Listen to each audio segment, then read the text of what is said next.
you were involved with Dark Side of the Ring. You took part in the series finale, season finale, sorry, with that detailed Owen Hart's passing.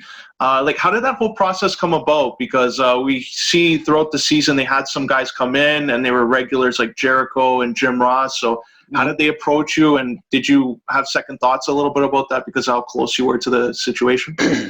Yeah, well, I don't know about second thoughts, but I had to think about it because it for lack of a better term, it does open up old wounds.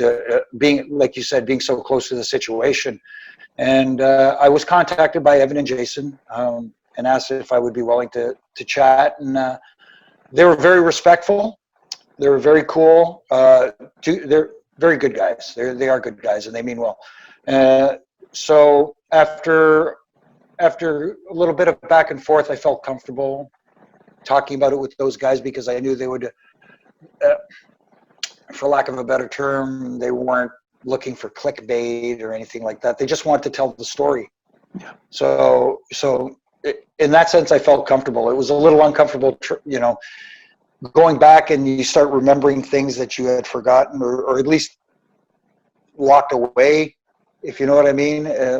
Jason and Evan were very, very cool with making me feel comfortable, though.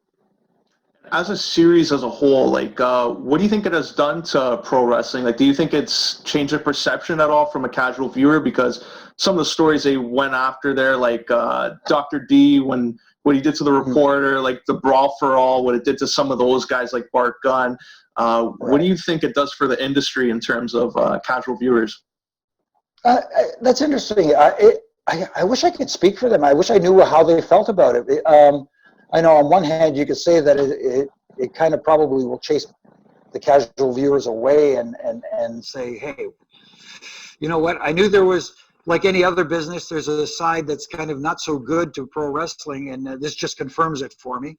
But that's pretty much any industry. If you delve deep enough into any sports or entertainment entity, there's probably some dirt you can dig up somewhere on somebody or anything like that.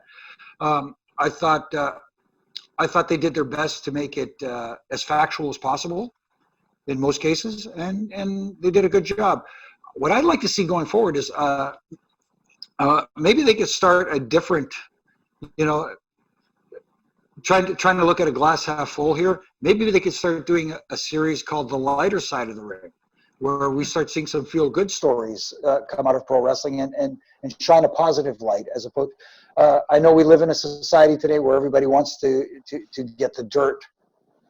Why not? Let's focus on the positive. There's enough negativity in the world. We should start at least try to look at the bright side of things. Yeah, and also like throughout that episode that you were on, also they had Martha Hart and her kids both on it. Like, we never really hear their aspect of it, their side of the story, and I think this was a fair way to really get their side and help people understand more of their reasons for not allowing WWE to maybe celebrate his career, maybe give some sort of closure. I don't know if you could really get it 100%, but another one that I really found to be interesting was an opening episode about Chris Benoit, Eddie Guerrero. You got to see David Benoit's story, and a lot of people get to hear he had to go through a lot. He's kind of been the victim even more in all this, and he's a sole survivor of that. So what do you think this does for David Benoit? I know he wanted to get into pro wrestling. Does this maybe still turn him away from some promoters from signing him? I hope not, but then again, the unfortunate world we live in, he'll never be able to live down that stigma of being Chris's son, and that's going to stay with him forever. So that's going to be it's going to be a challenge for that young man, and I wish him nothing but the best. I will say this about Oj and Athena, Martha and Owen's kids. I'm glad to see that they have moved on. Just some respect. You never come to grips with what happened. The tragic loss of your father and a husband. But I'm glad to see that they are persevering and moving forward. In their lives and their careers, which is a good sign. But I think, man, I hate to say it, but I think for Chris's son, for David, it's going to be a little bit tougher. But I wish nothing but the best for him. But it's going to be tough.